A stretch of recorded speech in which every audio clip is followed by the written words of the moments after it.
আর কোনো দরকার নেই, খালি শোয়ার জায়গাটা পরিষ্কার করে রাখ।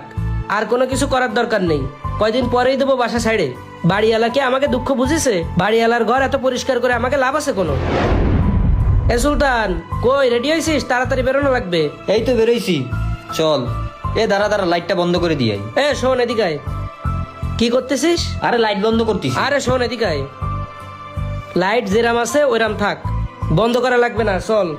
বাড়িওয়ালাকে আমাকে দুঃখ বুঝিছে, বুঝিনি তো, তাই এই মাসের কারেন্ট বিলও দেবে বাড়িওয়ালা।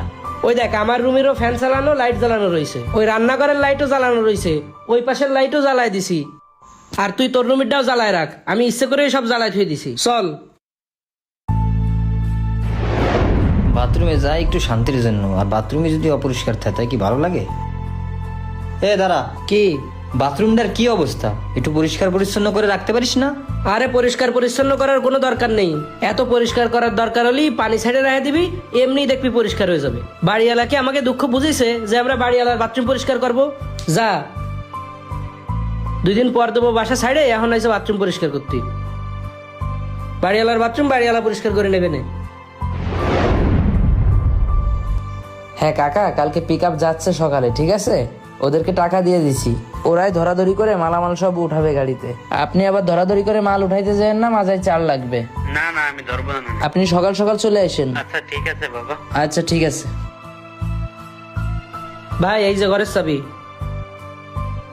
ঠিক আছে যান ভাই। আপনি যে কাজটা করলেন, এরকম কাজ আর কোনো সময় কারোর সাথে করেন না। কেন, কি এমন করলাম ভাই? কি করলেন জানেন না? এই যে হুট করে বাসা ছেড়ে দিতে বললেন, এটা একটা কষ্টকর বিষয় না? অন্তত বাসা ছাড়ার 2-3 মাস আগে কওয়া উচিত, যেন ভালো একটা বাসা অন্য জায়গায় খুঁজতে পারি। আপনাকে বাড়িওয়ালাকে ভাই কোনো মানবতাই নেই। আচ্ছা, আমাদের বাড়িওয়ালাদের নাই মানবতা নেই ভাই, কিন্তু আপনারা যে ভাড়াটিয়া, আপনাদের মানবতা আছে। কেন, আমরা কি করছি? কিছু করেননি ভাই, আপনার যেদিন বাসা ছাড়তে বলছি তারপর থেকে আমি ফলো করছি।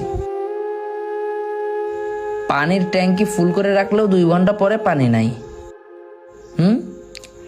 কারেন্টের বিল আসলো, অন্য অন্য মাসে আসে 1000 টাকা, আপনার এবার আসলো 4000 টাকা।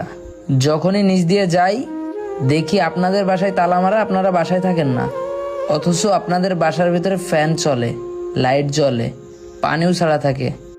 লাস্ট মাসের ভাড়া নিব না বলছি দেখা ভাই, আপনি যেভাবে বাড়িটারে ব্যবহার করছেন এভাবে ব্যবহার করা ঠিক না ভাই।